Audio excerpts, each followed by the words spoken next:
Pipit dangan motor.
Umi, tapi nanti udah tilawah aja. Ini udah live? Coba ini cek. Coba.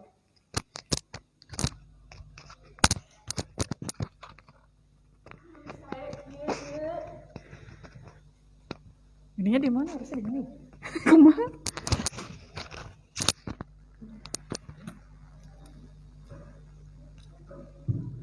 Bismillahirrahmanirrahim. Assalamualaikum warahmatullahi wabarakatuh. Mangga ayah bunda semuanya ditunggu di kajian online dan offline MAB Minha.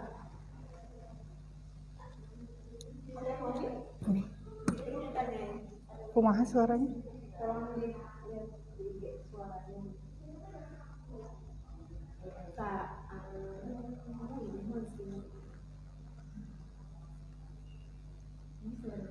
Banyak.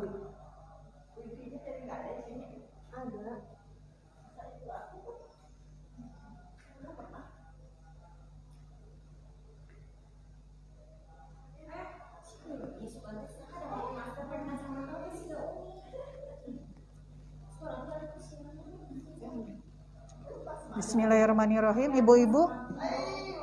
Bismillahirrahmanirrahim. Ibu-ibu, sebelum memulai kajian, mungkin kita akan isi dengan tilawah bersama-sama. Mangga kepada Ibu Alke.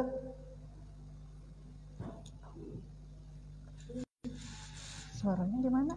Belum ada yang komen di IG. Kumaha suaranya? Oh, udah.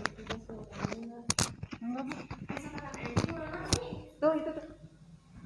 Suaranya jelas, tapi kan ada ukurannya. Suaranya jelas tapi ngeblur, maksudnya gambar berarti. Oh, berarti udah pakai wifi ya.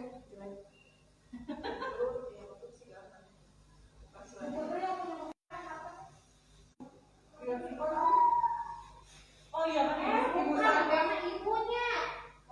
Coba jadi sama orang-orang. Ini tadi mungkin ada ini mana? Jam berapa ini sekarang? Ini jam 8.18. Surat apa?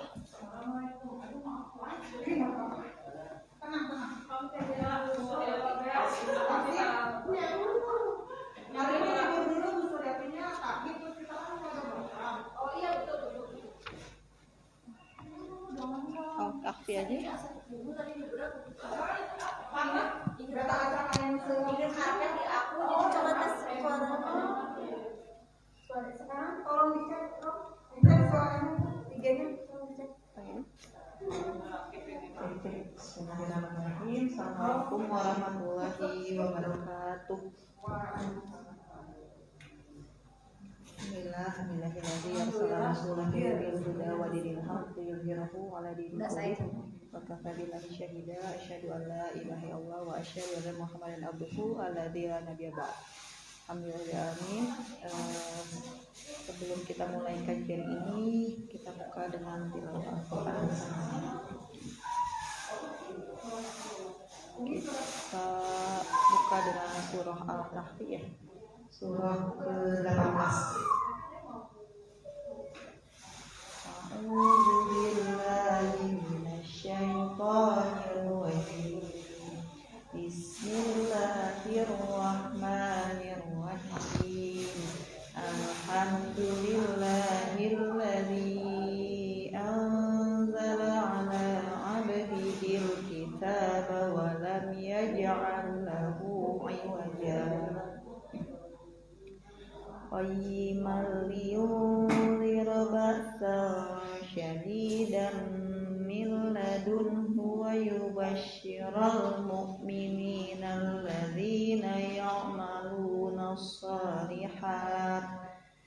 يعملون الصالحات أن لهم أجرا حسنا ماكثين فيه أبدا وينذر الذين قالوا اتخذ الله ولدا ما لهم به من علم ولا لآبائهم كبرت كلمة تخرج من أفواههم إن يقولون إلا كذبا فلعلك باخع نفسك على آثارهم إن لم يؤمنوا بهذا الحديث أسفا إنا جعلنا ما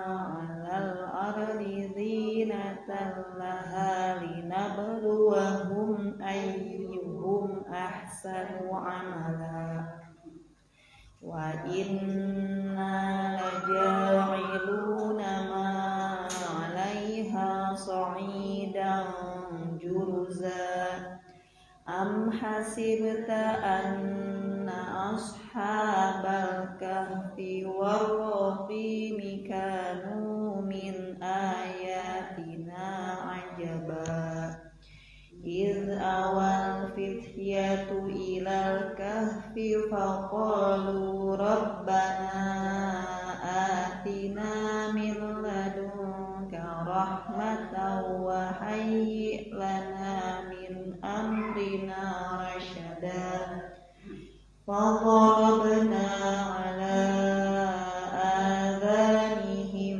في الكهف سنين عددا ثم بعثناهم لنعلم أي الحزبين أحصى لما لبثوا أمدا نحن نقص عليك نبأهم بالحق إنهم فتية آمنوا بربهم وزدناهم هدى وربطنا على قلوبهم إذ قاموا فقالوا ربنا رب السماوات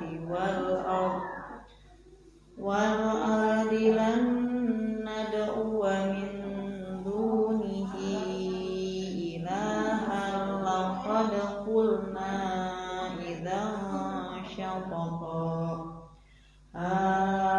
هؤلاء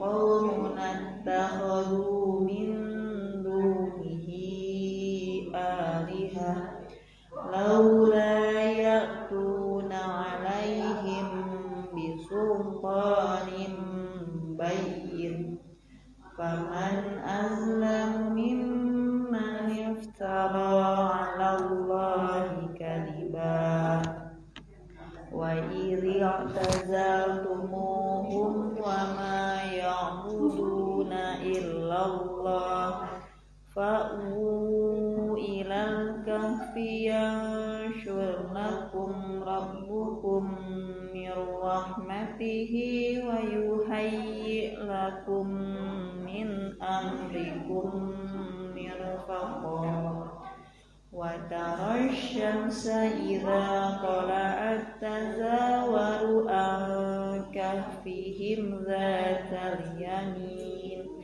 وإذا غربت تقرضهم ذات الشمال وهم في فجوة منه ذلك من آيات الله من يهد الله فهو المهتدي ومن يضلل فلن تجد له وليا مرشدا وتحسبهم أيقاظا وهم رقود ونقلبهم ذات اليمين وذات الشمال وكلبهم باسط ذراعين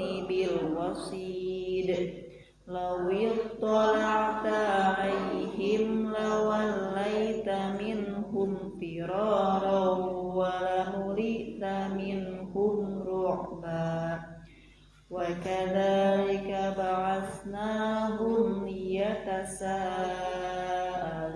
بينهم قال قائل منهم كم لبثتم قالوا لبثنا يوما أو بعض يوم قالوا ربكم أعلم بما لبثتم فابعثوا أحدكم بورقكم هذه إلى المدينة فلينظر أيها أزكى طعاما فليأتكم برزق منه وليتلطف ولا يشعرن بكم أحدا إنهم إن يظهروا عليكم يرجموكم أو يعيدوكم في ملتهم ولن تفلحوا إذا أبدا فكذلك أعثرنا عليهم ليعلموا أن وعد الله حق وأن الساعة لا ريب فيها إذ يتنازعون بينهم أمرهم فقالوا ابنوا عليهم بنيانا ربهم أعلم بهم قال الذين غلبوا على أمرهم لنتخذن عليهم مسجدا سيقولون ثلاثة رابعهم كلبهم ويقولون خمسة سادسهم كلبهم رجما بالغيب ويقولون سبعة وثامنهم كلبهم قل ربي أعلم بعدتهم ما يعلمهم إلا قليل فلا تمار فيهم إلا مراء ظاهرا ولا تستفت فيهم منهم أحدا ولا تقولن لشيء إني فاعل ذلك غدا إلا أن يشاء الله واذكر ربك إذا نسيت وقل عسى أن يهديني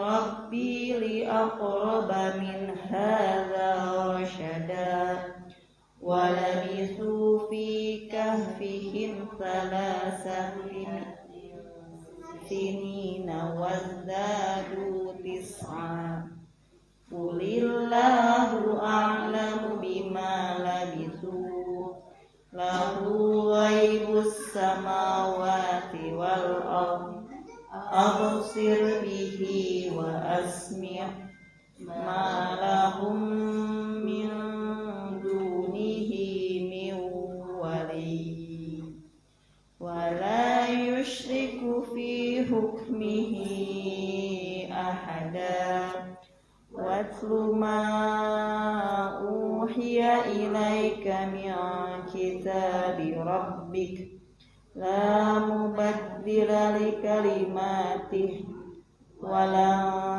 تجد من دونه ملتحدا واصبر نفسك مع الذين يدعون ربهم بالغداة والعشي يريدون وجهه ولا تعد عيناك عنهم تريد زينة الحياة الدنيا ولا تطع من أغفلنا قلبه عن ذكرنا واتبع هواه وكان أمره فرطا وقل الحق من ربكم فمن شاء فليؤمن ومن شاء فليكفر إنا أعتدنا للظالمين نارا أحاط بهم سرادقها وإن يستغيثوا يغاثوا بماء كالمهل يشوي الوجوه بئس الشراب وساءت مرتفقا إن الذين آمنوا وعملوا الصالحات إنا لا نضيع أجر من أحسن عملا أولئك لهم جنات عدن تجري من تحتهم الأنهار يحلون فيها من أساور من ذهب ويلبسون ثيابا خضرا من سندس واستبرق متكئين فيها على الأرائك نعم الثواب وحسنت مرتفقا واضرب لهم مثل الرجلين جعلنا لأحدهما جنتين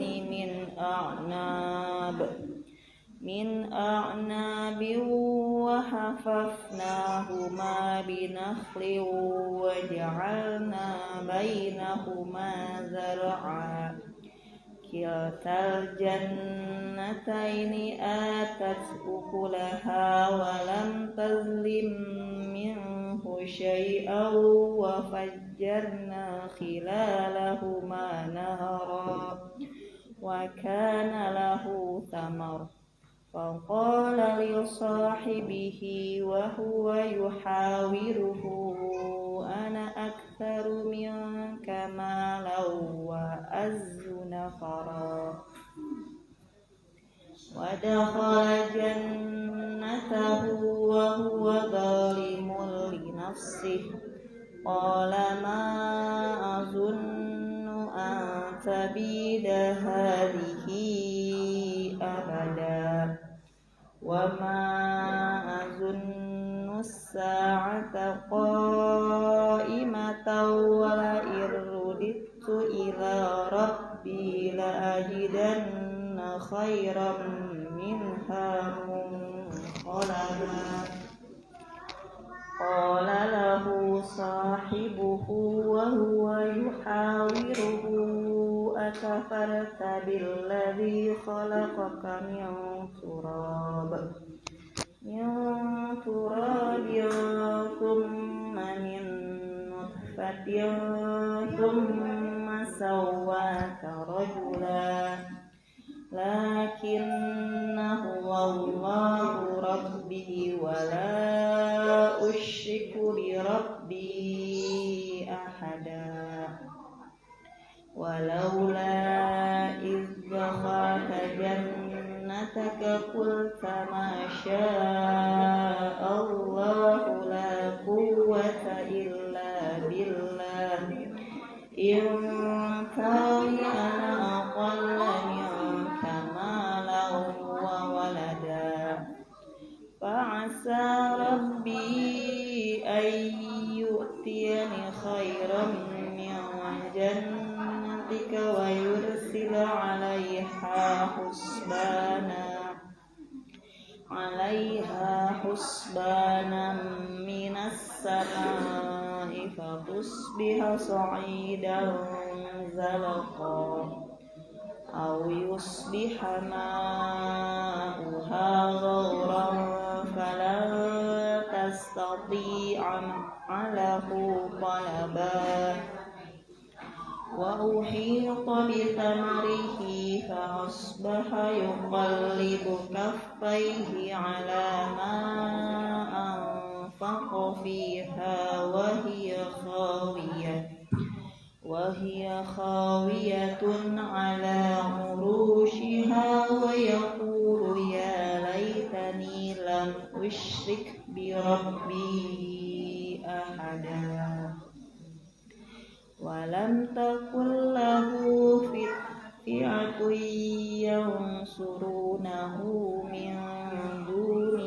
من دون الله وما كان منتصرا هنالك ولاية لله الحق هو خير ثوابا وخير عقبا واضرب لهم مثل الحياة الدنيا كماء إن أنزلناه من السماء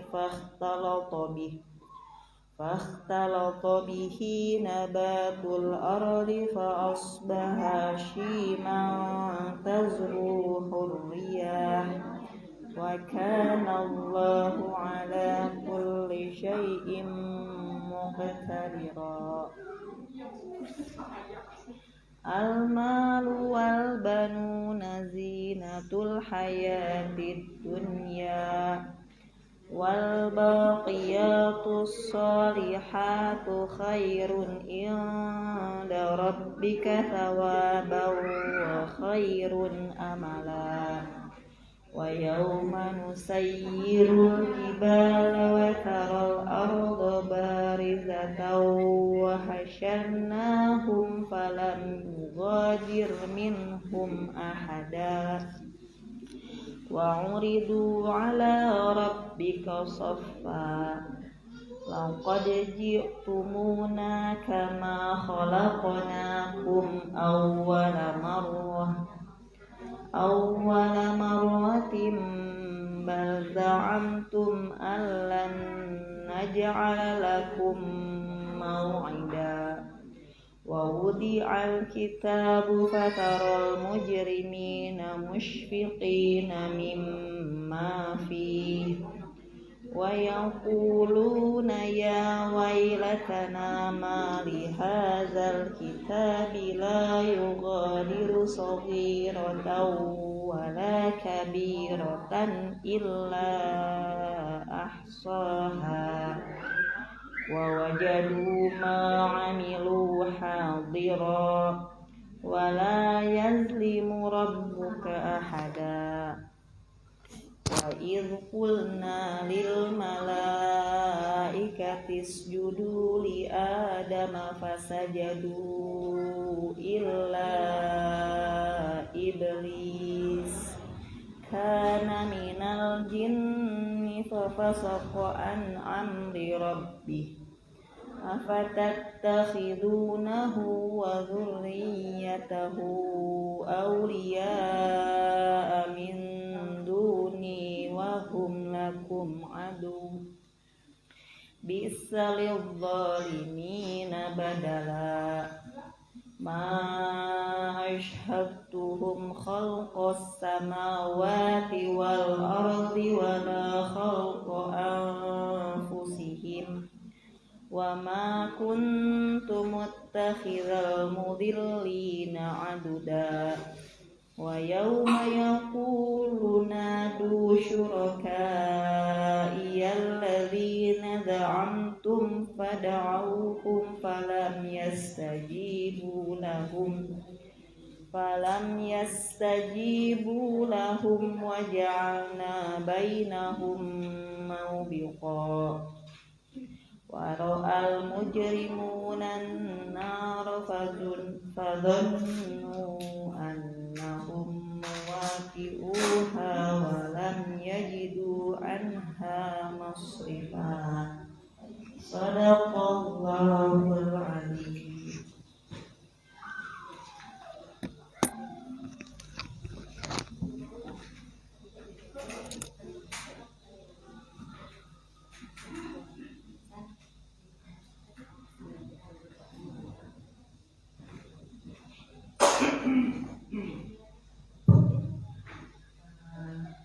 Hatur nuhun kepada umumnya sudah memberikan aturan ayat suci Al-Quran Jazakallahu khair. Semoga kita mendapatkan keberkahan dan kebaikan dalam menjalankan amal. Baiklah, bunda-bunda semuanya, pengajian hari ini mari kita mulai. Assalamualaikum warahmatullahi wabarakatuh. Bismillahirrahmanirrahim. Alhamdulillahirabbil alamin wassalatu wassalamu ala asrofil anbiya'i wal mursalin wa ala alihi washabbihi ajmain. Amma ba'du. Segala puji dan syukur kita panjatkan kehadirat Allah Subhanahu wa taala yang telah memberikan karunia-Nya kepada kita semua berupa nikmat iman, nikmat Islam dan nikmat sehat, sehingga kita semua dapat bersilaturahmi dalam acara kajian rutin MAB yaitu Madrasah Ayah Bunda di hari Jumat yang penuh berkah ini. Shalawat serta salam kita limpahkan dan kita curahkan kepada tauladan kita, baginda Rasulullah Shallallahu Alaihi Wasallam, kepada keluarganya, para sahabatnya, dan pengikutnya yang setia hingga akhir zaman. Termasuk kita semua yang senantiasa mengharapkan syafaat beliau kelak di yaumul akhir. Amin ya rabbal alamin. Bunda-bunda semuanya, dan gak ada ayahnya di sini ya bunda-bunda. Ada satu. Ayah dan bunda, izinkan saya Putri atau biasa dipanggil dengan Bunda Tisa, selaku pembawa acara menyampaikan beberapa susunan acara. Pertama, pembukaan. Yang kedua, tilawah tadi udah di depan ya. Yang ketiga, pengumuman. Mungkin ada beberapa pengumuman dari MAB yang tadi disampaikan. Yang keempat, acara inti yaitu tausiah bersama dengan Ustaz yang sudah hadir di sini. Yang kelima, tanya jawab. Yang keenam, doa. Kemudian penutup. Baiklah, ada sedikit beberapa pengumuman dari MAB. Pertama, mengenai kajian. Insya Allah sebelum libur Ramadan kita ada kajian satu kali lagi, itu pas bulan Ramadan Jumat depan bersama dengan Ustaz Imam. Mudah-mudahan meskipun bulan Ramadan, apalagi bulan Ramadan ya, mudah-mudahan semua masih tetap semangat. Masih tetap semangat untuk ngaji di Gawimah ya, mudah-mudahan masih pada semangat. Kemudian masih seputar kajian, insya Allah nanti kan setelah kita libur puasa, libur Ramadan, ada satu program spesial dari MAB yaitu acara kajian dengan temanya halal bihalal. Itu mungkin momen nanti akan kita pergunakan sambil kita tolabul dan sambil kajian, sambil kita juga bersilaturahmi dan berhalal bihalal, bermaaf-maafan setelah hari raya. Untuk waktu dan tempat serta ustaznya nanti informasinya menyusul begitu. Kemudian satu lagi, udah sering sebenarnya saya sampaikan di sini, kegiatan MAB ini kan maksudnya membutuhkan dana ya, maksudnya untuk operasional. Nah, salah satu bagian dari MAB ini adalah seksi dana usaha. Nah, sekarang ini seksi dana usaha sedang ikhtiar mencari dana lewat, karena ini ceritanya mau menjelang Ramadan, jadi ceritanya jualan sarung. Gitu. Udah diskusi di grup IMHA, di grup kelas juga kan, mungkin kepada ayah bunda atau bunda-bunda yang pengen ngebeliin buat suaminya atau mungkin anaknya sambil beramal, sambil belanja sambil beramal, mungkin mangga bisa menghubungi nomor yang tertera di flyer yang di-share. Mungkin itu beberapa sedikit pengumuman yang dapat disampaikan oleh saya mewakili MAB. Terima kasih semuanya. Maka kita lanjut aja ke acara inti yaitu tausiah bersama dengan Ustaz. Maka Ustaz, waktu dan tempat dipersilakan.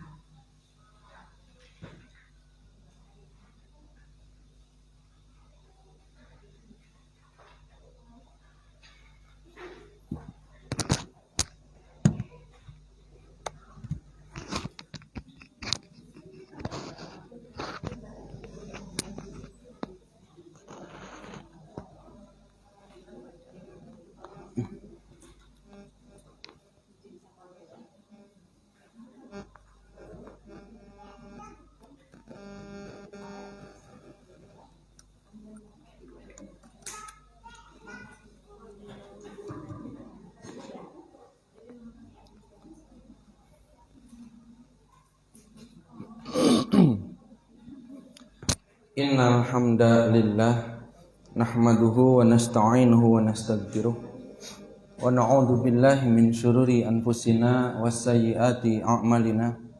Man yahdihillahu fala mudhillalah wa man yudlil fala hadiyalah.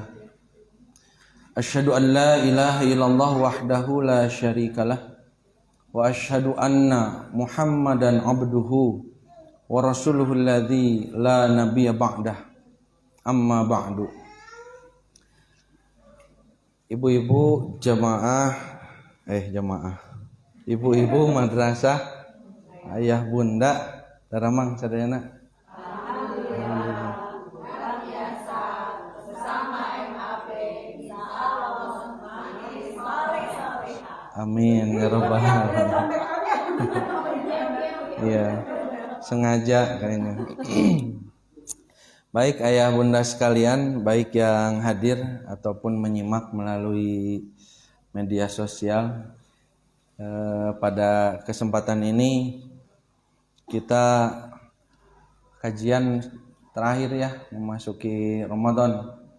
Kalau nanti malam hasil sidang isbat menetapkan ada yang mengaku melihat hilal, maka kalau dia disumpah kemudian dia mengaku melihat dan disumpah, maka nanti malam itu masuk tanggal 1 Ramadan. Sekarang ini tanggal 29 ya, tanggal 29 ijtimaknya nanti maghrib dilihat, dan memang masih 50-50 ya, belum tentu, karena melihat juga ketinggian hilal yang tidak terlalu tinggi, 0 sampai 2 derajat, itu sangat tipis sekali gitu ya di atas ufuk, dan juga kondisi cuaca juga yang mungkin mendung itu menyebabkan penglihatan seseorang baik dengan alat itu mungkin agak terhambat. Makanya kata Nabi, fa'in gumma, jika terhalang, tidak terlihat, maka disempurnakan pada bulan Sya'ban itu menjadi 30 hari. Kalau ada yang melihat dan disumpah kemudian dia mengaku melihat, maka pada bulan Sya'ban ini jumlah hari 29 ya, jadi masih ada kemungkinan. Nah, walaupun demikian ibu-ibu sekalian, ayah bunda sekalian, pada kesempatan ini semangat kita sepertinya untuk menghadapi bulan Ramadan sudah mulai terasa. Makanya banyak di beberapa tempat berbagai kajian tarhib Ramadan. Apa sih Bu tarhib itu Bu? Kan? Tarhib itu dari kata rohiba yarhabu ruhban. Ya. Rohiba itu gini. Sedikit lah saya sampaikan dulu, jadi pengetahuan bisi gitu, tarhib berjeng naon tarhib teh. Karena nanti ada yang menulis itu tarhib, ada yang menulis itu targib. Ya, ada tarhib, ada targib. Itu suka dipakai dua-duanya juga, tapi artinya beda. Kalau tarhib itu dari kata dari asal artinya sulasi mujarrod. Sulasi mujarrodnya rohiba yarhabu. Kalau sulasi majidnya rohaba yurohibu tarhiban. Ini kalau ibu-ibu belajar ilmu syorob ya, belajar bahasa Arab ilmu syorob. Kalau orang Arab, kalau dia diberitahu bahwa akan datang tamu, yang tamu itu tamu yang sangat penting, tamu sangat istimewa, tamunya sangat diharapkan datang. Kenapa diharapkan datang? Karena ada tamu yang tidak diharapkan datang. Yang punya pernah didatangi tamu yang tidak diharapkan, nya nunagi hutang atau apa misalnya ya, tamu yang tidak diharapkan datang gitu. Jadi mun aya kalau hadir dia itu jorewas ngagebeg. Ada yang pernah gitu jo, Allah siap gitu ya. Atau bahkan jangan-jangan kalau suaminya pulang ngagebeg deh, Allah si bapak pulang, si ayah pulang gitu. Atau anaknya jangan-jangan Pas bagi anaknya sedang sekolah mah ibu teh kan tenang di rumah. Pas begitu anak pulang, aduh sia pulang gitu. Aduh si teteh si kakak pulang gitu, ruas gitu ya. Nah, ini ada orang yang diharapkan datang. Maka orang Arab ya, kalimatnya dari kata rohiba yarhabu, maka kesananya itu menjadi ucapan marhaban. Ya. Jadi tarhib itu satu akar kata dengan kata marhaban. Marhaban itu satu ungkapan yang biasa diucapkan oleh orang Arab kalau kedatangan tamu yang sangat diharapkan. Marhaban, akhi, begitu ya. Selamat datang. Tapi selamat datangnya kan ucapan selamat datang itu ada dua, Bu. Ada marhaban, ada ahlan wasahlan. Suka ada ya? Ahlan wasahlan, begitu ya. Ahlan wasahlan itu ucapan sambutan yang biasa. Jadi kalau tamunya mungkin lah ahlan wasahlan, ahlan gitu. Tapi kalau yang datang itu wah istimewa gitu, diharapkan sekali ucapan itu marhaban. Marhaban ya akhi ya ukhti, marhaban begitu ya. Nah, marhaban itu artinya sambutan. Nah, makanya rohaba yuroh ibu tarhiban ya. Itu rohiba itu artinya asal artinya secara bahasa adalah lapang, luas. Jadi kalau rohaba itu melapangkan, meluaskan, membuka. Artinya makanya kenapa tarhib Ramadan? Artinya melapangkan diri kita, membuka diri kita untuk menyambut tamu agung yang disebut dengan Ramadan. Jadi kalau orang sikapnya biasa-biasa, ya biasa-biasa pas ada Ramadan teh, biasa we ngal tahun ge Ramadan cenah begitu ya. Dia tidak harus ditarhib yang kayak gitu mah, ya. Harus dibuat untuk dia itu memang harusnya menyambut karena ini spesial. Makanya tanda tanya kalau ada orang datang Ramadan biasa-biasa. Apalagi datangnya Ramadan itu dianggap karena terlalu sering mungkin ya. Bu sabar tahun ngalaman Ramadan? Ibu, halo? Ini tergantung umur. Mengalami Ramadan, banyaknya mengalami Ramadan itu tergantung umur. Ada di sini yang sudah 50 ada? Alhamdulillah. Ya 50. Atau ini 30 ke bawah semua ini. Siga nama abeg. Gitu ya. Remaja kolot emang gitu ya. Iya. Mana? Atau ada yang sudah punya cucu gitu ya. Jadi bergantung umur nanti kita mengalami berapa kali Ramadan. Ternyata karena terlalu sering biasanya orang kadang menyepelekan.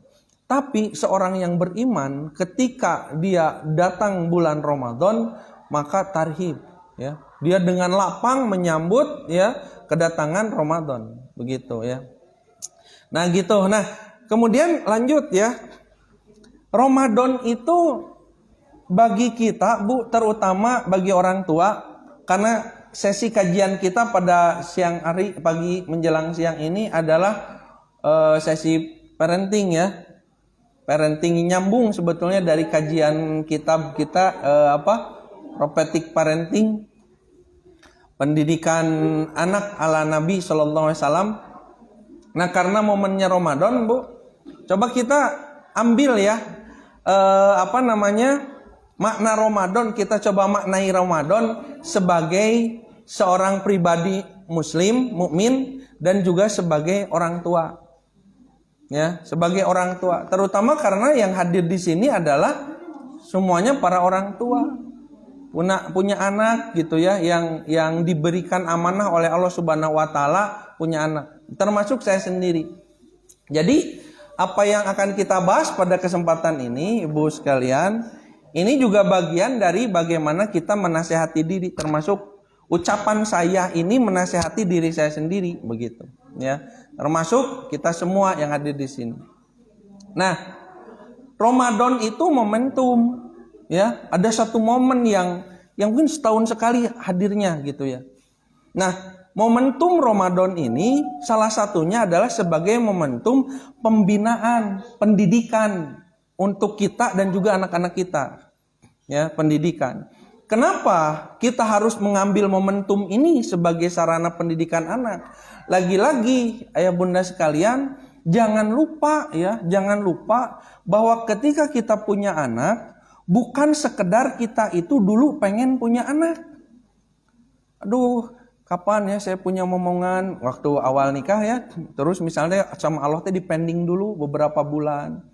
Atau bahkan ada yang setahun 2 tahun, kapan punya momongan gitu ya, gelisah gitu ya, khawatir ada apa-apa, nggak bisa punya keturunan, wah khawatir gitu ya. Apalagi kalau sudah agak telat hamil itu, keluarga pada nanyain, kapan atuh punya momongan, kapan atuh, nyadi kapan-kapan oge dari can waktu namanya punya. Nah, lalu ketika kita ingin, masalahnya kita sudah siap tidak? Bas kalau misalnya Allah amanahi kita anak. Nah, ketika Allah mengamanahi kita anak, yang paling pokok dalam apa istilahnya, dalam amanah Allah ini apa coba? Yang paling pokok ketika kita punya anak. Yang paling pokok ketika kita punya anak itu adalah kita akan temukan pada doa yang sering kita panjatkan, bahkan mungkin tiap hari. Sok bu lah. Oke. Iya. Ada tamu agung. Ya, selamat datang kepada Bu Tita yang baru hadir. Marhaban. Jadi disambut dengan gembira, marhaban. Baru saja dibahas kan ya. Ya, Bu sering berdoa begini, Allahumma gfirli atau Rabbighfirli, ada Allahumma gfirli wali walidayya warhamhuma kama rabbayani shogiro. Sering doa itu sering? Tiap hari atau tiap kali sholat gitu ya? Itu doa untuk siapa? Memang di situ ada doa untuk orang tua, hakikatnya sebetulnya di situ untuk kita. Allahumma gfirli, pertamanya untuk siapa? Ya Allah, ampunilah dosaku. Wali walidayya, dan dosa kedua orang tuaku. Warhamhuma, sayangilah keduanya, ya mereka berdua. Kama robbayani shogiro, sebagaimana keduanya telah mendidikku, bukan menyayangiku. Iya ibu, nih masih ada yang salah terjemah ya. Nah sebagian di sini sudah ada yang benar. Karena dulu pernah saya sampaikan waktu zaman masih di Luhur ngaos. Kalau warhamhuma dari kata rohima yarhamu, itu artinya kasih sayang, menyayangi. Tapi kemudian Allah menyampaikan kama rohimani atau kama robbayani. Kalau kama rohimani, maka sebagaimana keduanya menyayangiku. Tapi Allah sampaikan kama robbayani. Ya. Kenapa tidak perlu menyebutkan rohimani? Karena orang tua mah pasti sayang kepada anak. Kita cina Ustadz kemarin ada yang membunuh anaknya. Coba tanya kepada dia. Kenapa? Apa alasan dia membunuh anaknya? Dia mengatakan karena saya sayang kepada anak. Tidak mau anak itu menderita. Cek Persi. Ya dia. Jadi motivasinya sayang begitu ya. Ada anak begitu ya. Misalnya diberikan uang yang banyak ya, dengan diberikan uang yang dibatasi oleh orang tua, tanya dua-duanya alasannya sama, sayang. Yang satu kenapa diberi banyak? Biar leluasa, sayang. Yang satu kenapa dibatasi? Biar dia belajar untuk ya hemat, biar dia belajar, itu sayang. Jadi Allah tidak perlu menyampaikan kama rohimani. Kenapa? Karena Allah sudah berikan kepada kita sebagai orang tua itu rasa kasih sayang, cinta kasih kepada anak. Tapi bukan hanya itu kata Allah itu. Yang dituntut kepada kita itu kama robbayani shogiro. Sebagaimana mereka berdua mendidikku di waktu aku masih kecil. Nah jadi amanah paling utamanya adalah mendidik. mendidik. Jadi kalau ada orang tua hanya sekedar sayang, tapi rasa sayangnya itu tidak mendidik, saya kira doa itu tidak akan pernah sampai kepada orang tua. Makanya kalaupun ya, anak kita setiap hari berdoa, Allahumma gfirli wali walidayya warhamhuma kama rabbayani shogiro. Jangan terlalu senang, bisa jadi doa itu tidak akan pernah sampai kepada kita kalau kita tidak punya peran pendidikan kepada anak. Itu di situnya. Ya Allah, sayangilah mereka berdua sebagaimana mereka berdua mendidikku di waktu kecil. Lalu kita lepaskan fungsi kita sebagai orang tua dalam mendidik anak. Kumaha karep we lah. Ya, tidak peduli dengan bagaimana mendidik mereka. Jangan harap doa itu sampai kepada kita. Sampai kiamat doa itu nggak akan sampai. Kenapa? Karena tidak ada sebab akibatnya. Akibat dari rohimani itu sebabnya adalah robayani. Kita mendapatkan doa kasih sayang itu karena kita mendidik. Pertanyaannya, Bu, ada tidak orang tua yang tidak mau mendidik anak? Wah, betapa saat ini itu banyak, Bu. Banyak orang tua, terutama nih para ayah juga, yang hanya sekedar memikirkan bagaimana isi perut anaknya, bagaimana fisiknya, tapi tidak pernah memperhatikan bagaimana pendidikannya, terutama pendidikan agamanya. Makanya sekali lagi momentum Ramadan harus disadarkan pada setiap orang tua, ya, termasuk saya, istri saya, ibu-ibu dan suaminya gitu ya. Sebagai ayah dan sebagai ibu, jangan sekedar menjadikan Ramadan ini sesuatu hal yang dianggap biasa oleh anak-anak kita. Tapi harus jadi spesial momen. Harus jadi momen yang ini spesial. Makanya kalimatnya tarhib. Selamat datang, sesuatu yang kita tunggu-tunggu. Nah, jadikan momentum pendidikan. Nah, momentum pendidikan bagi anak ternyata bukan hanya sekedar hardware, termasuk software. Apa yang disebut hardware dan software saya akan jelaskan hari ini, Bu. Kenapa? Karena hari ini ya, saat ini banyak orang tua yang ternyata terjebak hanya sekedar menerapkan di dalam rumah itu ketika datang Ramadan sesuatu yang sifatnya perangkat keras. Perangkat lunaknya tidak diperhatikan. Hardware-nya, perangkat kerasnya.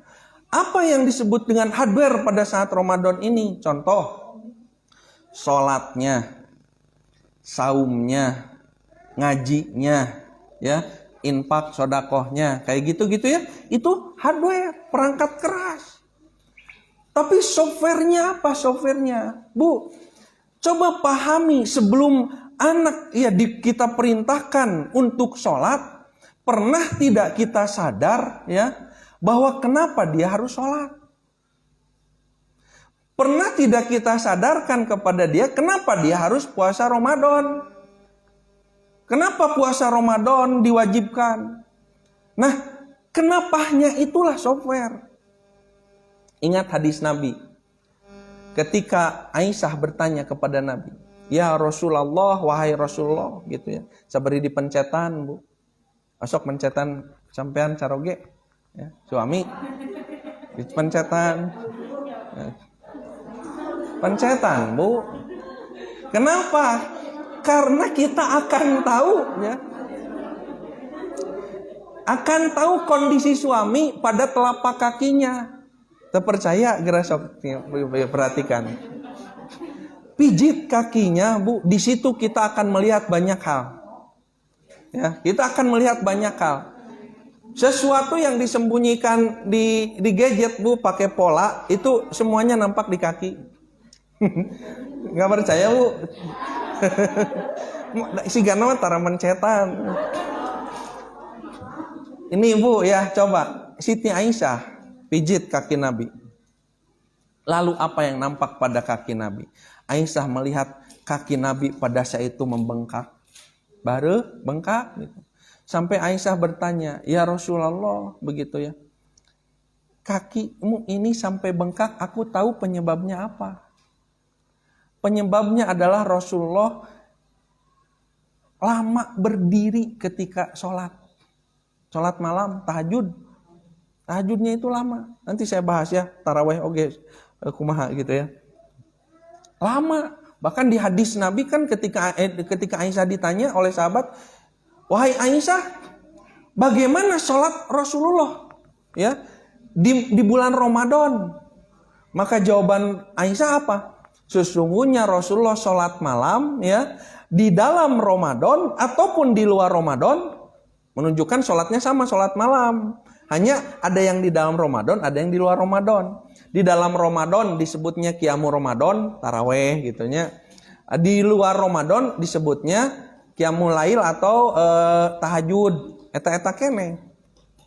Kata Aisyah, sesungguhnya Rasulullah sholat di luar Ramadan ataupun di dalam Ramadan 4-4-3 ya. Bukan berarti tidak boleh 2-2-2-2-1 gitu ya. Jumlahnya 11 tapi formasinya 2-2. Tapi Aisyah di hadis itu menyebutkan Nabi kadang sholatnya 4-4-3. Kata Aisyah apa? Jangan ditanya lamanya. Kenapa? Karena pasti sholatnya itu lama. Lama, Bu. Jadi Rasul mah Bu gini ya, memperlihatkan sholat malam itu lama. Taraweh itu lama, Bu. Di Al-Quran juga kan disebutnya begitu. Warattilil Qur'ana tartilan. Salah satu makna tartilan adalah membaca Al-Quran itu dengan panjang. Ya. Jadi sunnah Nabi tarawehan lami teh. Ulah ibu mah tarawehan aya imam rada lila saeutik amek-amekan. PDKM. Nu ditanya teh PDKM. Da ka ustad nama teu wani nyarekan. Wanina ngomongkeun tukangeun. Pernah dulu ya ada imam teman saya. Padahal beliau itu hafiz ya. Jadi kalau imaman tarawehan teh minimal 1 juz. Betul, Bu, tarawehan teh 1 juz. Beliau mah prinsipnya gitu. Pokoknya mah mun tarawehan taruh 1 juz. Gitu ya. Nah, ketika waktu itu saya jadi makmum di belakang, deket jeung ibu-ibu. Eta mah ibu-ibu Bu nyarekana ka ustad itu. Saha cenah eta ustad budak ngora cenah gitu teh. Mun lila-lila teuing cenah gitu ya. Terus saya ngomel gitu ngomel. Padahal kalau kita perhatikan Nabi sholat memang begitu. Nabi itu sholat lama. Kenapa kita suka mengeluh kalau sholat itu lama? Karena kita tidak membiasakan diri. Jangan dijadikan kebiasaan buruk kita sebagai pembenaran atas sesuatu yang lebih benar. Nah jadi justru biasakan. Bu, kalau sudah terbiasa terus menikmati sholat lama tidak nikmat. Capek tuh, capek anggar. Tapi ada kenikmatan di situ ya. Nah lama Rasul teh. Bahkan di hadis mah disebutkan Rasul teh baca Al-Baqarah. Al-Baqarah Bu. Sabaraha ayat Al-Baqarah? 286. 286. Eta teh mun dibagi ku juz, 2 juz setengah Al-Baqarah. Lalu kata sahabat, kami kira Rasulullah akan ruku. Ternyata beliau melanjutkan dengan surah Ali Imran. Ali Imran Bu, coba rek teu gempor kumaha mun ibu ya. Jigana karek rakaat pertama ya atau 2 imamna salam assalamualaikum jodoh imam teh nah kamaran. Kalabur. Atau Rasulullah pernah tidak bacaannya pendek? Pernah. Pendek-pendeknya bacaan Rasul pada saat sholat malam itu membaca An-Naba dengan An-Nazi'at dalam 1 rakaat. Diurang mah Bu, An-Naba teh 11 rakaat. An-Naba dibagi 11 kiranya. Allahu Akbar, baca tehnya. Bismillahirrahmanirrahim. Amma yatasaalun 'anin naba'il 'azim. Allahu Akbar. Menikmat gitu eta. Paingan 10 menit beres eta mah tarawehan. Aduh. Coba gitu. Padahal dah Bu ya, kalau coba ya, apalagi kalau imamnya mentak imam tadi kudu dipilih imam tehnya. Imam teh yang bacaannya bagus, yang bacaannya fasih, yang bacaannya enak. Jadi biar buat nyaman. Ente nu macana teh geus masaralah, rudet gitunya, rungsing gitu. Gitu ya. Jadi itu juga mempengaruhi kondisi imam juga ya. Bacaan yang enak membuat nikmat, apalagi kita paham yang dibaca. Apalagi jadi ginilah, makmum bisa hese paham, syukur-syukur ya, berdoa kepada Allah kita dapat imam teh yang bacaannya bagus, terus paham apa yang dibaca. Karena ketika seorang imam paham apa yang dibaca, dia akan menghayati bacaan.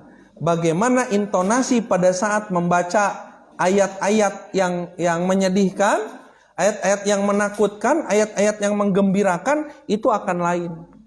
Kori mah paham lah gitu ya. Nah gitu Bu, jadi maksudnya apa? Panjang gitu. Salat Rasulullah SAW. Kela tadi teh keur ngabahas naon? Software hardware. Jadi Bu, hardware-nya itu sholat, iya. Sholat itu hardware. Nah, ingat, ketika kita mengajarkan anak itu hardware-nya sholat, software-nya kita lupa apa? Aisyah tadi, kita lanjutkan ya. Ketika bertanya kepada Nabi, ya Rasulullah, bukankah engkau sudah dijamin masuk surga? Tapi kenapa sholat menilama-lama teuing begitu ya? Padahal kan sudah dijamin masuk surga mah, atuh geus we tibra we ongkang-ongkang kaki. Bu, Ibu, halo? Kalau Ibu misalnya dijamin masuk surga, kira-kira rek aya di dieu moal ayeuna. Jigana moal, kamana we main gitu ya. Nah, tenang atuh, privilege gitu ya. Sudah dapat apa istilahnya keistimewaan. Dan kita mah begitu, kalau diberikan satu keistimewaan teh, wah poya-poya. Tapi Nabi mah tidak. Justru jawaban Nabi apa? Justru karena Nabi itu seorang yang dijamin masuk surga, begitu ya. Maka kata Nabi ya, apa kata Nabi itu? Tidak bolehkah aku ya disebut sebagai abdan syakuron? Sebagai hamba yang bersyukur. Justru sholat itu karena aku bersyukur atas nikmat Allah. Makanya malu kalau keistimewaan sudah banyak, tapi sholatnya malah memble. Justru malu. Makanya sholat Nabi lama. Nah, itu softwarenya. Jadi begini ya, hardwarenya sholat, softwarenya syukur. Jadi tanamkan kepada diri kita dan anak-anak kita, sholat itu ya sebagai bentuk syukurnya kita kepada Allah. Syukur kamu masih punya orang tua ya, masih punya ayah ibu, masih punya umi abi begitu ya. Masih ada yang menemani. Berapa banyak anak-anak yang Ramadan itu udah nggak punya ayah, nggak punya ibu. Kamu bersyukur masih bisa sekolah. Berapa banyak anak yang nggak bisa sekolah, nggak bisa punya teman. Bersyukur kamu punya baju, bisa makan enak, bisa jajan. Coba Bu, ungkap semua kebaikan dan kenikmatan yang Allah berikan kepada anak kita. Sampaikan itu. Nah, bentuk syukurnya kamu adalah sholat. Jadi kita mengajarkan sholat itu jangan hardware-nya saja. Kalau hardware-nya saja Bu, rata-rata biasanya orang tua kalau memiliki anak nurada hararese, bawa anak gede ama, stres, capek. Nyabunya, sok misalnya, anak mah Bu beda-beda ya. Anak itu ada yang gampang, ada yang susah. Betul apa betul? Ada anak misalnya jangankan dibandingkan dengan orang lain lah, dibandingkan dengan adik kakaknya, ada yang gampang, adiknya gampang, kakaknya susah misalnya. Adiknya mah Dek sholat, ya langsung gitunya. Ada kakaknya misal atau sebaliknya ya, siapa saja misal, Kak sholat, ya ntar. Tabu kata-kata entar tepan, anger ya mah, cok dingkengke kan gitu. Udah 10 menit, Kak sholat, ya ntar tanggung. Dingkengke deui. Bu kira-kira tensi naik terus tuh. Setiap penolakan pasti akan membuat emosi. Akan membuat emosi. Ya. Nah, kenapa kita emosi coba Bu? Sudah 3 kali, sudah 4 kali anak disuruh sholat, hararese keneh ya. Kenapa kita emosi? Karena kita terlalu fokus dengan hardware. Dulu saya juga gitu, Bu. Wah, nepikeun ka amek gitunya, mun budak kese sholat teh. Teh sholat udah 5 kali, udah setengah jam dan sebagainya, emosi. Kenapa? Karena pada saat itu saya belum sadar bahwa ternyata sholat adalah hardware. Softwarenya lupa kita tanamkan. Kalau seseorang itu fokus sama hardwarenya saja, sholatnya saja, pasti akan capek. Kenapa? Karena yang namanya hardware itu, ya Bu ya, kita hanya melihat sesuatu yang sifatnya sementara. Sementara, Bu. Jadi pada saat itu anak misalnya Bu ya, susah sholatnya, hararese. Pertanyaan saya, apakah anak itu akan selamanya seperti itu? Bu, manusia itu ada bahasa It's never flat gitu ya. Naon cenah Bu eta teh? Bahasa orang itu. Hidup itu tidak pernah begitu terus. Coba sekarang mah gini, lihat ibu saja. Kenapa ibu sekarang pakai kerudung menutup aurat, senang menghadiri majelis taklim, suka sholat, ya, suka ibadah. Dulu ibu kayak gitu tuh. Aduh, kita mah ada suka gitu ya. Nah, kamu mah ada suka gitu, gitu ya. Eta teh siga sekolah Bu, seperti di sekolah sok licik tah kurikulum sekolah sekarang ya dari dulu gitu ya. Ari guru mun di SMP Bu, bukan di SD, SMP, SMA. Ari guru matematika sama tidak dengan guru bahasa Indonesia? Ada guru bahasa Indonesia khusus bahasa Indonesia. Guru matematika khusus matematika. Guru IPA khusus guru IPA. Kenapa khusus? Kenapa khusus? Karena guru itu sudah ahli di bidangnya masing-masing. Terus anak belajar. Diajar matematika, diajar bahasa Indonesia, diajar IPA dan sebagainya. Tuntutan semua guru, anak teh pentena 10. Guru matematika ngambek lamun budak anaknya itu tidak nilainya bagus. Gitu ya. Nilai kamu teh jelek begitu ya. Guru bahasa Indonesia tuntutannya anak nilai 10. Guru IPA tuntutannya anak nilai 10. Ari guruna oge cantang tuh 10. Guru matematika diberi soal bahasa Indonesia, eta teh centang tuh bisa. Guru bahasa Indonesia diberi matematika centang ya. Ari budak kudu 10 kabeh. Coba buka ketidakadilan di kurikulum kita. Ya. Maka dari itu sesungguhnya sebuah kurikulum di sekolah itu harusnya pandai menangkap ya, pandai menangkap di mana potensi anak-anak. Sehingga kalau ketemu potensi anak-anak, tinggal kembangkan satu bidang sampai dia menjadi seorang ahli. Nah Bu, di zaman dulu ya, ketika belum usum sekolah, di zaman Nabi saja Bu, belum ada sekolah kan ya. Bahkan orang-orang itu begini, contoh misalnya, siapa itu? Al-Walid bin Mughirah. Dia itu punya anak 5, Al-Walid bin Mughirah. Anaknya itu satu-satu ditanya dan dia perhatikan bakatnya. Bu, halo. ada suara-suara ini. Ditanya, kamu sukanya apa? Pak, cenah abi mah resepna dagang lah. Resepna dengan untung, sudah. Cik. Ya, di modalan ditunjukkan di mana pasar, kumaha cara dagang, cik dagang. Yang di satu ditanya, contoh yang ditanya itu siapa? Khalid bin Walid, apa namanya? Nama ayahnya Walid. Kata Walid kepada Khalid, kepada anaknya, resepna naon jang? Pak, saya mah resepna perang. Resepnya ilmu tentang peperangan. Maka anaknya dikirim ke Persia. Dari Mekah, dari Arab, dikirim ke Persia. Masih kecil, jika itu diajar. Di Persia dia belajar ya strategi perang, belajar ilmu tentang perang, belajar ilmu persenjataan, belajar tentang pertarungan dan sebagainya. Pulang masih muda, datang kembali ke Mekah Bu. Coba pada saat perang, orang musyrikin Quraisy perang dengan Nabi. Nabi perang, sedangkan musuhnya di situ ada Khalid bin Walid. Pada perang Uhud, bagaimana kaum muslimin keteteran pada saat itu kacau. Itu salah satunya strategi Khalid bin Walid. Dan ketika Khalid bin Walid masuk Islam, setiap peperangan yang dipimpin oleh Khalid menang terus. Nah, dijejehkeun dari sejak kecil dia bakatnya apa sok dijejehkeun. Dan tidak perlu anak itu pintar semua pelajaran. Bahkan ada anak yang pelajaranna walah jarablog bela bu keur sakola teh. Apakah menjamin ya pada saat di masa depannya dia menjadi seorang yang gagal? Atau seorang anak yang berprestasi akademik di masa depannya menjadi orang berprestasi juga? Belum tentu ternyata.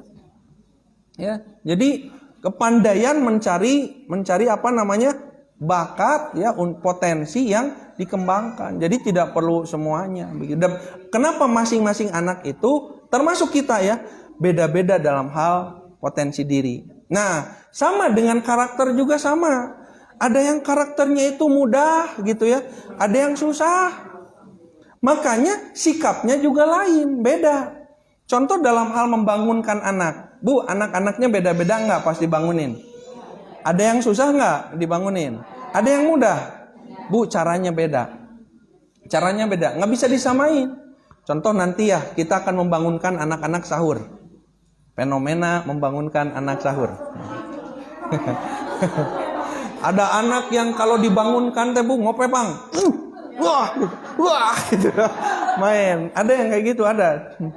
Begini ya, nanti tidurnya seseorang, termasuk kita, ya anak-anak kita juga, nanti akan mengalami nanti kalau kita pelajari ya konsep tidur. Saya belajar tentang teori tidur karena pada saat itu sempat ketika belajar hipnotis ya, itu berkaitan dengan tidur ya. Ada yang disebut dengan deep sleep gitu ya. Tidurnya masih kondisi apa namanya belum terlalu dalam. Kan tidur itu ada fasenya bu, ada fasenya ya, rapid movement eyes gitu. Jadi ketika mata mulai bergerak menutup ya, itu sedikit demi sedikit. Dan moal aya ada orang yang tidur teh jol karek iki jol. Gitu. ada proses dulu. Reprai gitu tanya. Lama-lama hilang kesadaran. Lalu pada saat itu dia masih mendengar. Nah, kemudian ketika tidurnya masuk ke tidur yang sangat dalam, maka dia sudah tidak bisa mendengar apa-apa lagi. Orang ngomong di sampingnya juga nggak kedengaran. Tapi memori bawah sadarnya merekam. Nah, beda ya bu ya.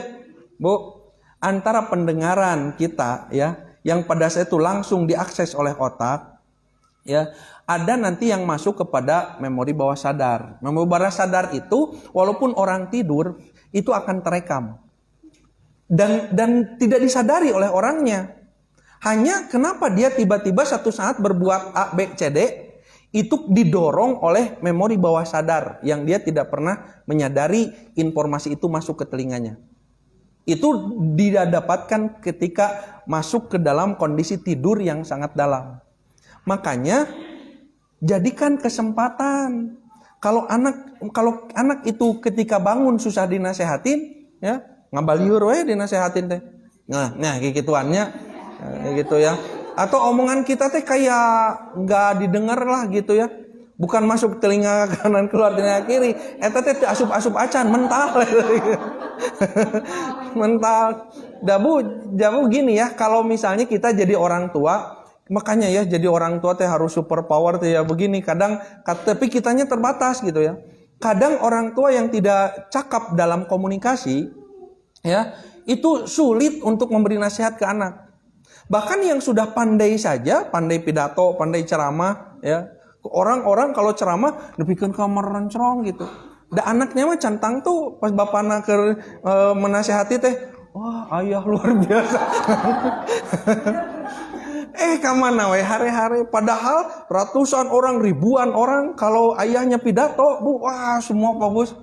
Tapi anak mampu nggak bisa kayak gitu. Ya, sok bapana pas ceramah di rumah, sini ayah mau ngomong, dah. Kemana gitu ya. Nah, kalau kita sulit berbicara kepada anak pada saat bangun, manfaatkan tidurnya.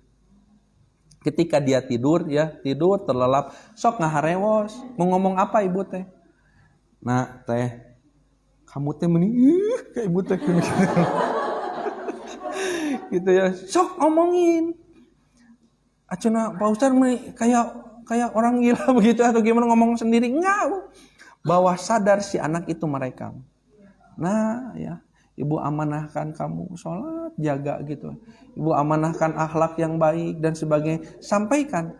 Anak pada saat itu dalam kondisi tidur ya, merekam dengan bawah sadarnya. Yang dia kalau bangun ditanya, kamu dengar nggak kemarin mama ngomong? Apa? Enggak gitunya. Nggak akan mendengar. Tapi lihat coba Bu, satu saat perilaku dan perbuatannya akan didorong, salah satu pendorong ya, itu adalah memori bawah sadar.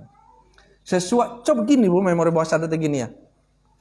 Kita ya, atau anak kita ya, tidak sengaja mendengarkan sesuatu, tapi bisa terpengaruh.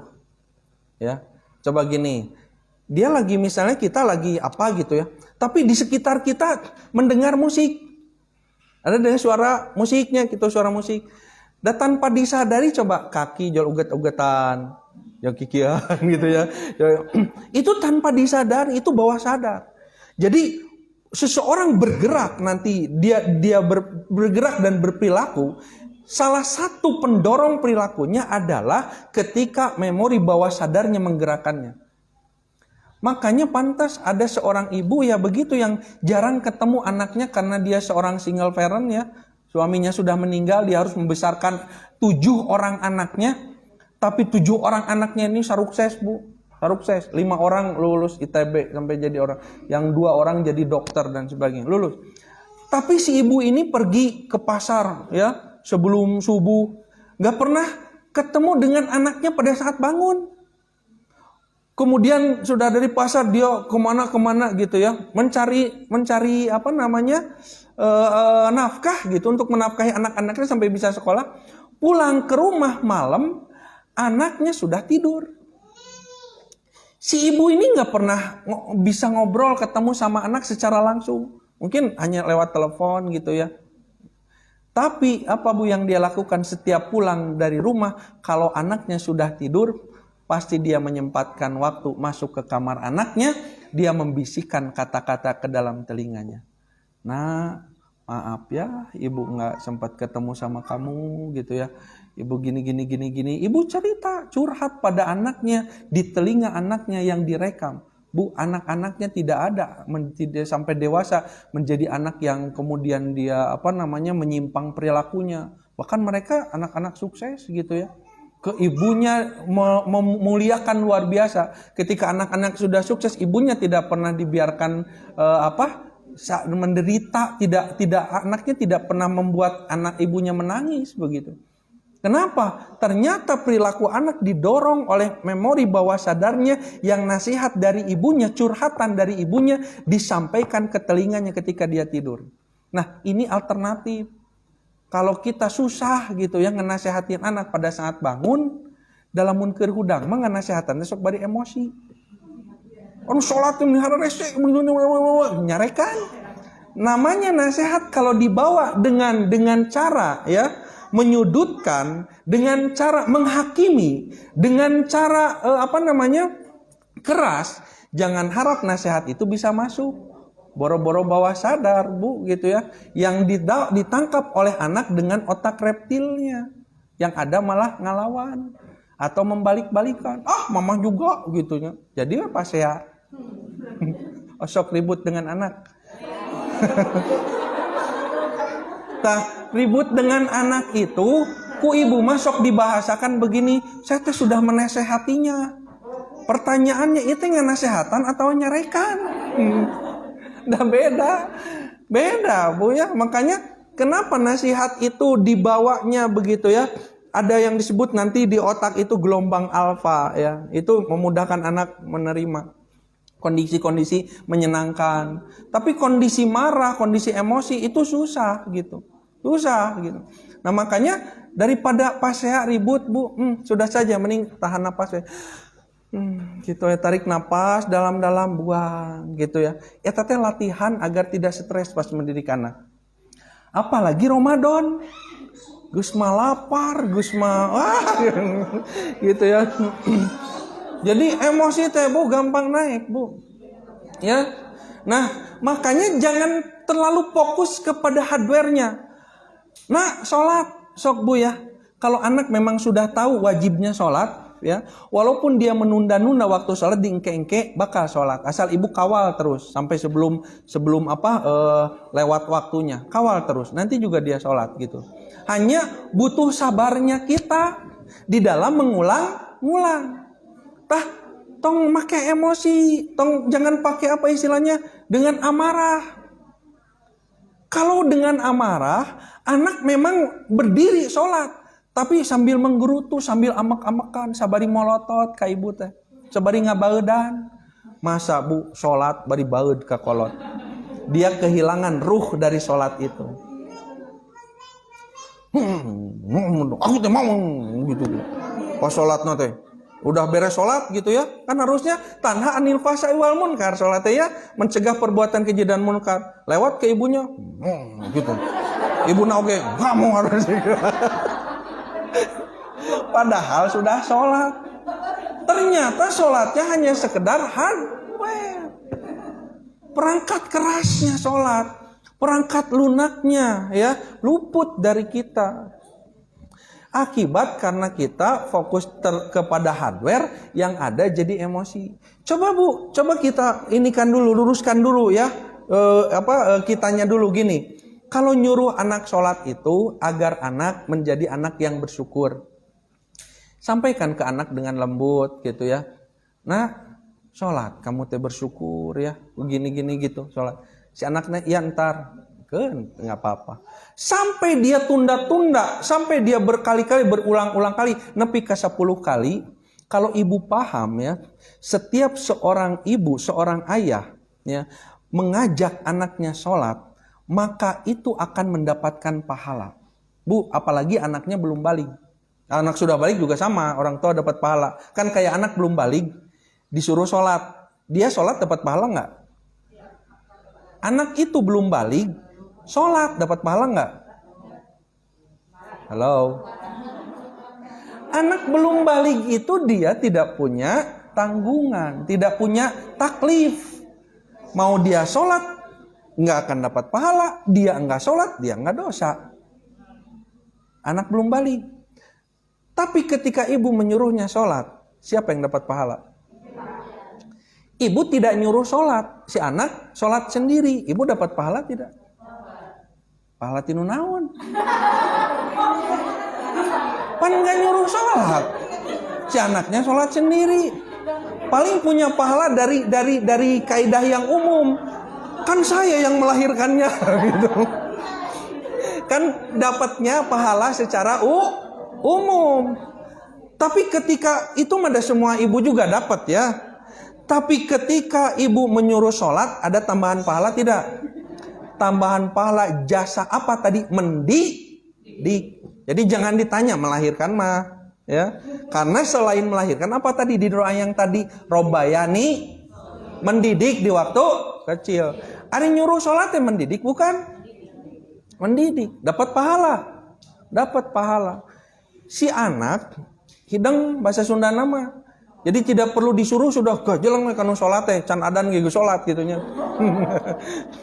Jadi jol kajang salat. Ibu dapat pahala dari mendidik salat tidak?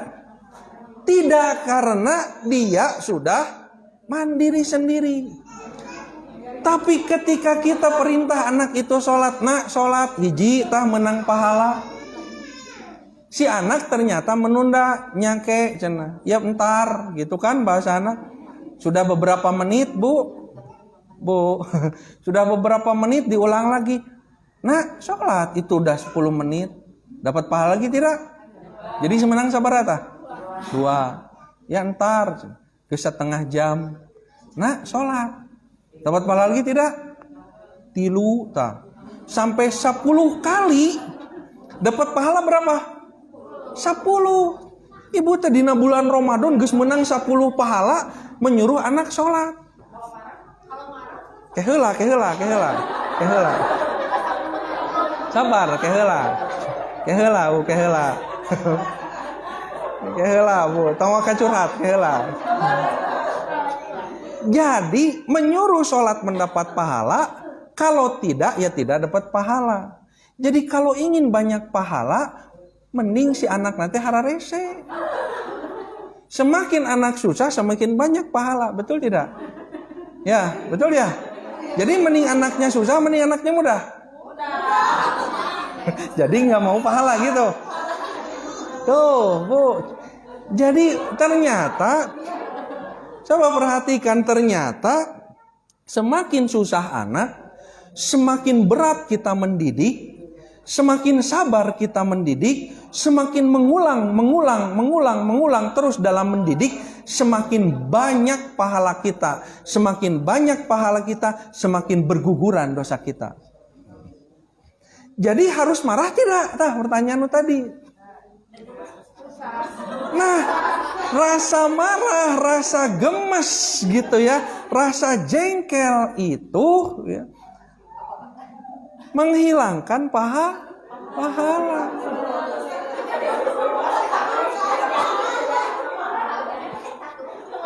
Ya, dan pertanyaannya, coba Bu pertanyaannya.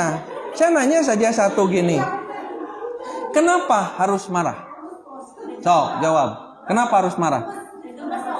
Ya, kenapa gemes? Ibu kok mau dikasih pahala kok gemes? Karena tadi kembali kita terlalu fokus kepada fokus ke anaknya sholat, begitu ya. Padahal anak medang kayak sholat. Coba kita jadikan ya apa yang kita ucapkan kepada mereka, apa yang kita ajak kepada mereka, ngajak sholat, ngajak apa teh. Jadikan perhitungan untuk diri kita, sekali ya Allah menang pahala lumayan. Ese 2 tuh lumayan. Ese deuna kamu susah lumayan, ibu menang pahala loba. Engke si anak teh bakal olok. Nah si ibu buat seri cenanya. Kenapa ibu teh aneh? Malah nyuruh sholat teh si anak Bu tiba-tiba kaget. Karena ibu sudah paham ilmunya, ya. Seperti saya sudah paham itu, saya terapkan, anak jadi aneh. Nah biasa molotot gitunya. Nah sholat, pas begitu hese, sholat 2 kali kan, 3 kali ya, senyum lagi gitu ya, sholat gitu. Aneh si anaknya bari cengkat, kunaon cenah. Kenapa senyum wae? Padahal ngahaja si budak teh hararese, ngarajengkel orang tuana teh. Tapi ditinggalin teh jengkel-jengkel gitu ya. Kenapa ibu saya nggak jengkel? Kacai we gitu ya. Bu, ternyata sama kan ya. Anak itu ketika susah kita jengkelin, malah nanti kehilangan softwarenya. Malah jadi pasti ajeng ibu. Ibu jadi nggak enak hati, jadi ke anak tuh jadi kayak benci, kayak apa karena dia gitu. Si anak juga merasa bahwa ibunya marah wae ke dia gitu. Jadi efeknya buruk. Jadi pertanyaannya kenapa harus marah? Ya? Toh itu semua akan jadi pahala bagi kita. Semakin lama, semakin susah, semakin berkali-kali anak disuruh, ingat semakin banyak pahala yang kita dapatkan. Alhamdulillah. Ya Bu, coba sekarang pola pikirnya. Ya minimal coba robah dulu pola pikirnya. Kalau pola pikirnya masih salah gitu ya, maka jengkel wae capek hati gitu dalam mendidik teh. Kalau pola pikirnya sudah dibetulkan, nah minimal nanti tidak si kejengkelan itu akan reda. Anak susah disuruh sholat teh gitu ya. Nah sholat, seri wae Bu teh suruh sholat. Dan nggak apa-apa tuh Bu, ya. Dah ibu nggak akan rugi, ya, nggak akan rugi. Saya yakin Bu, ibu asal ibu misalnya sabar dalam mendidiknya gitu, ya terus disebut sholat, nggak akan rugi anaknya sholatnya jam 2 oge lohor misalnya, nggak akan rugi. Dan nanti mah di akhirat yang dihisab itu masing-masing, nggak akan ada yang disebut dengan penghisaban secara kolektif, dihisab masing-masing. Coba yang hadir di sini duduknya sama. Ustadznya sama, materi bahasannya sama. Pertanyaannya, apakah semuanya mendapatkan pahala yang sama? Aya nu menang, aya nu henteu, aya nu setengahna.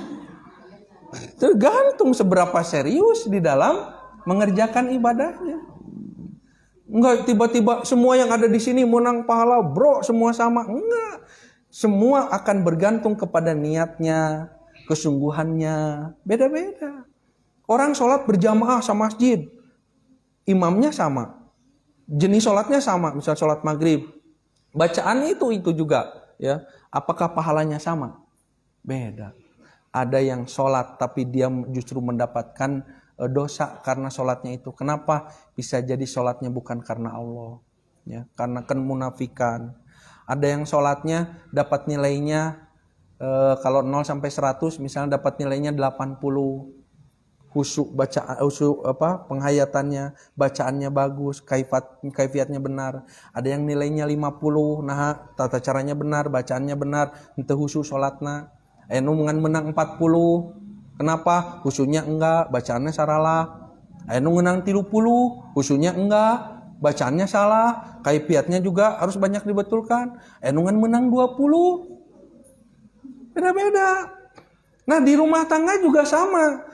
Di dalam rumah itu ada ayah, ada ibu, ya, suami, istri, ada anak, masing-masing pahalanya beda-beda, tidak akan dikolektif. Ya, makanya apa kata Nabi? Ya Fatimah, wahai Fatimah, ikmali, beramalah kamu, karena sesungguhnya aku ini ayahmu, walaupun seorang nabi, tidak akan bisa menyelamatkanmu di akhirat kecuali dengan amalmu sendiri. Masing bapana Nabi gitu. Jadi masing-masing nanti. Jadi jangan seolah-olah kita itu begini ya. Anak itu begitu ya. Masuk surga dan nerakanya itu karena kita belum tahu. Karena amalnya sendiri. Makanya yang harus kita khawatirkan itu diri kitanya dulu. Kita sabar tidak? Ya. Kita dapat pahala tidak dari mendidik itu? Jangan-jangan kita tidak mendapatkan pahala karena tadi salah niat dan salah cara. Niatnya mau apa anak sholat itu?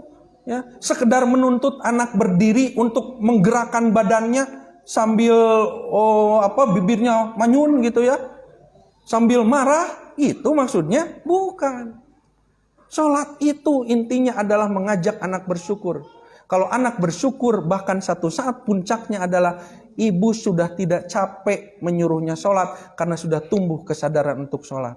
Dan ketika sudah tumbuh kesadaran untuk sholat, Bu, di akhirat kita akan merasa bahwa anak sudah hidang mah gitu ya.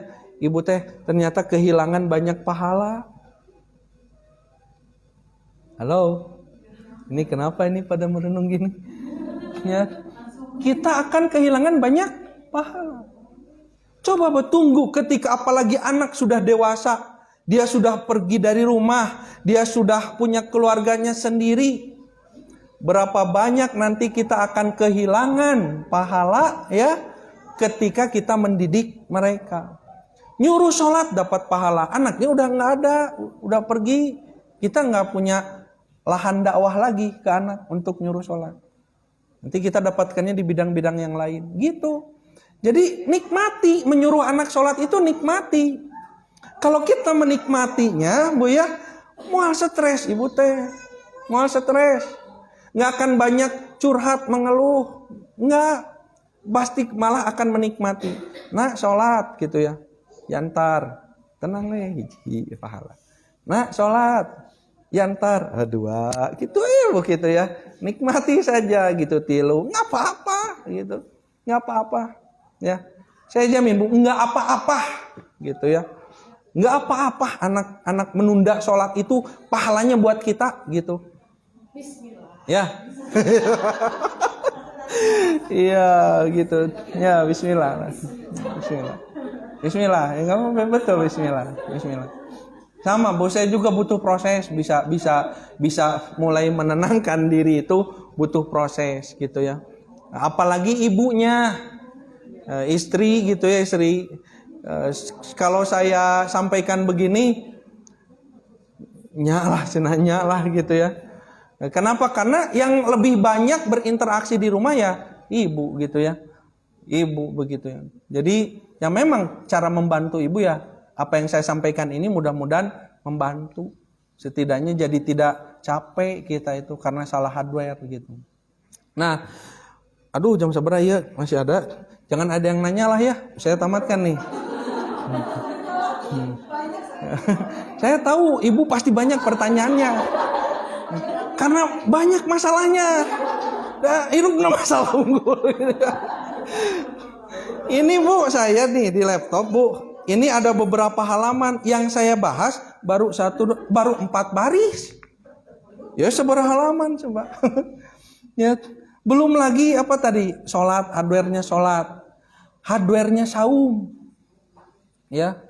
Puasa Bu, puasa, saum. Saum itu ya, hardware-nya dia apa namanya? Tidak makan di siang hari. Betul? Tidak makan minum di siang hari. Software-nya apa Bu? Disebutnya kenapa definisi saum itu imsakun makhsusun. Imsak itu artinya apa? Menahan diri. Jadi yang coba kita hadirkan, kita tanamkan software dari saum, membelajarkan kepada anak, kita juga sama kepada diri kita adalah apa? Menahan diri. Makanya kenapa puasa itu ya tidak makan, mengurangi makan, mengurangi minum. Agar kita belajar pada saat saum gitu ya, bukan menunda waktu makan atau memindahkan jam makan. Tadinya siang jadi malam, bukan, salah kaprah. Tapi justru saum itu mengurangi makan minum. Terutama mengurangi makan. Makanya kenapa di hadis itu Nabi menyampaikannya mamala adamiyun ya. Wa'aun syarron min batnin. Tidaklah anak Adam memenuhi satu wadah yang paling buruk kecuali perut. Tidak ada wadah yang paling buruk untuk dipenuhi kecuali perut. Kalau misalnya Bu punya motor diisi penuh bensinnya ya, bagus tidak? Bagus. Punya mobil isi bensinnya penuh, bagus? Bagus. Apalagi punya dompet isi penuh dengan uang kan bagus pisan ya namanya, bagus pisan. Tapi kalau perut diisi penuh itu buruk sekali kata Nabi. Tidak ada satu tempat pun yang diisi penuh kecuali perut yang keburukan kecuali itu adalah perut.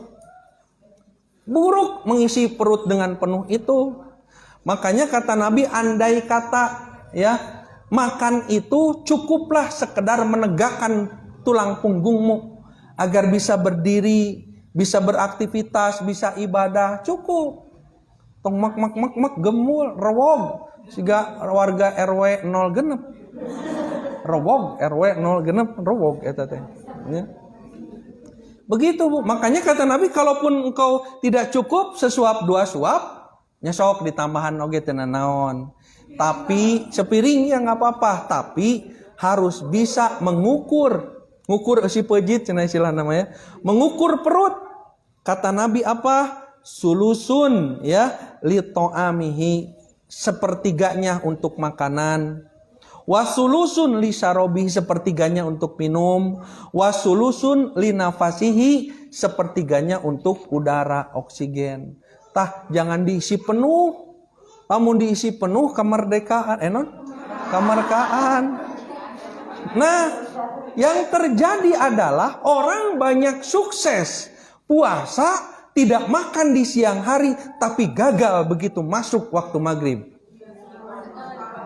Nah, gagal eta teh puasana. Karena puasa itu bukan menunda atau memindahkan waktu makan, tapi mengurangi. Ya. Makanya nanti banyak orang yang mengalami yang disebut dengan kalau istilah psikologi itu disebutnya orang yang sindrom jadi ketika dibebaskan itu dia tidak bisa mengendalikan diri. Jadi ketika ada sesuatu kebebasan maka dia lepas kendali. Ya. Lepas kendali. Nah, saum itu bukan begitu. Satu kegagalan ketika seseorang begitu adzan maghrib, ya, balas dendam, habek segala, sampai perutnya penuh, dia sulit bahkan untuk berdiri. Ya, nah, terutama orang tua, anak-anak mada wajar anak-anak sok segala dikumpulkeun geuneunya makanan. Itu mah karena anak-anak butuh yang disebut dengan nanti salah satu motivasi pada anak adalah kalau anak melakukan sesuatu kayak saum gitu ya, sebulan penuh itu butuh salah satunya motivasi yang disebut dengan motivasi kegembiraan. Makanya kegembiraan itu membuat anak jadi termotivasi. Saum full 30 hari nanti dapat hadiah gitu kan ya. Itu atau misalnya sampai nanti buka nih dapat makanan apa-apa, itu anak-anak. Orang dewasa mah teu kudu kitu. Ya. Memang ada abi mah cenah Pak Ustad tara ngumpulkeun ciki naon kitu. Henteu ibu mangan masak sagala aya. Ta eta teh siga budak. Ya, nasi, ya sudah nasi. Ada gorengan yang sabaraha macam entah gitunya. Belum lagi sayuran, lauk pauknya, wah segala ceyah begitu ya. Dan itu dilakukan karena kita tadi ketika siang gitu ya, dalam kondisi lapar, kita tidak tahu esensi saum yaitu menahan diri.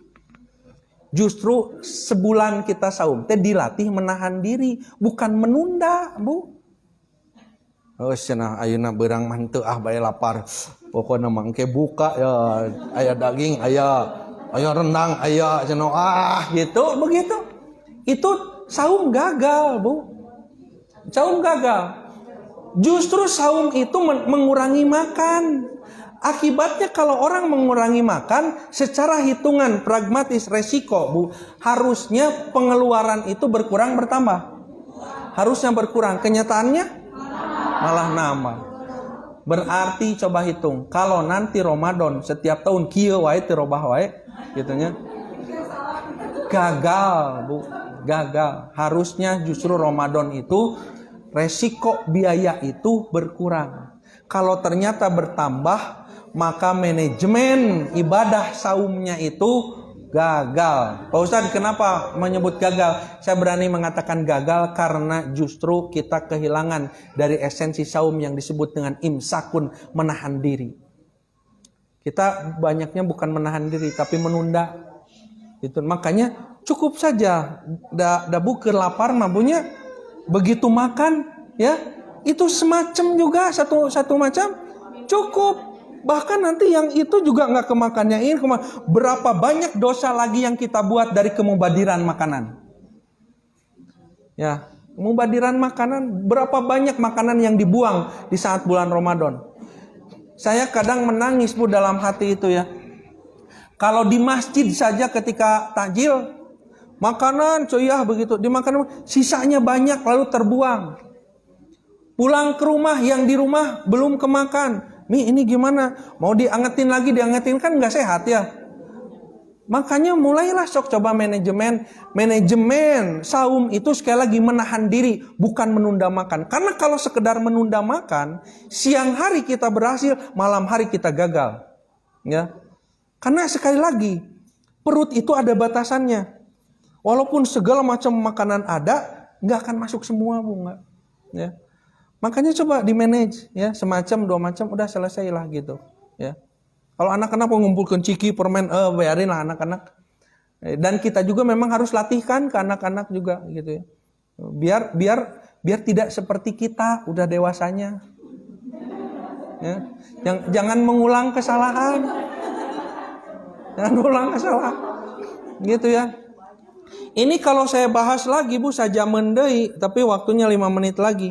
Satu lagi lah ya, Imam Asy-Syafi'i ini menyampaikan begini ya, Imam Asy-Syafi'i di dalam kitab Syiar A'lam An-Nubala, beliau menyampaikan begini. Li'anna syab'a, kata Imam Asy-Syafi'i ya. Sesungguhnya asyab'a yuskilul badan. Sesungguhnya banyak makan sampai perut kita penuh begitu ya, itu akan memberatkan badan. Jadi barurat awak teh. Bu, pernah tidak makan sampai kemerkaan? Pernah? Coba, Bu, rek cengkat ge hese. Berat, mau berdiri juga susah. Digolerkan ya, ditidurkan enak tidak kalau perut kenyang? Enggak enak. Makanya Nabi mewanti-wanti kalaupun makan itu mau lebih dari sekedar menegakkan tulang punggung, menegakkan badan. Sebetulnya kata Nabi itu 3 kurma itu juga kan cukup. Tapi ngan urang masuk rada rewog nya leuwihan atuh. Korma 3, bala-balana 5 misalnya. Ya. Eta teh can sangu eta teh. Ya. Nah, maka ketika kita makan begitu ya, maka yang paling tahu isi perut kita itu kita. Yang disebut sepertiganya itu segimana itu yang paling tahu kita. Karena masing-masing beda porsina. Aya nu can 2 piring eta teh can seperti luna ya eta teh nya. Diisi begitu kita merasa sudah cukup, minum kayak kucai oge wareg ibu teh. Nah, sisakan udara, oksigen. Makanya kenapa penyebab seseorang itu di sini disebutkan oleh Imam Syafi'i, dan salah satu ketika perut kenyang membuat orang malas beribadah. Membuat orang mengantuk tidur, sok tarawehan. Ibu-ibu tarawehan, bapak-bapak tarawehan. Saya kalau taraweh bung imaman. Imam itu kan di depan, tapi kadang lo di belakang barisan pertama sok katinggalinya, kadang sok kareret gitulahnya ketika ruku. Eta mambu aya nu keur salat teh kieu. Ngagibeg. Ibu osok ngagibeg tarawehan ngagibeg gitu. Kenapa? Ketika taraweh tidur. Tunuh gitu tah. Saya salam. Assalamualaikum warahmatullahi, ditinggali teh bapak-bapak karek bentar. Assalamualaikum. Berem matana. Saya tanya ke dokter, punya jamaah khusus dokter di situ di Jalan Tonjojo. Kenapa, Dok? Eta nun tarawehan sok narurutna eta cara peteuing siang kerja. Katanya apa? Bukan, Pak Ustaz. Pekerjaan di siang hari ya tidak akan membuat orang itu tiba-tiba ngantuk ketika sholat. Ya. Ada jeda waktu tertentu.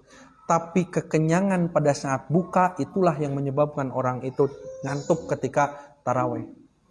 Makanya pantesan taraweh nage teu khusyuk. Khusyuk teuing katan. Sampai sujud oke, batur cengkat imah sujud keneh. Apa penyebabnya, Bu? Isi perut.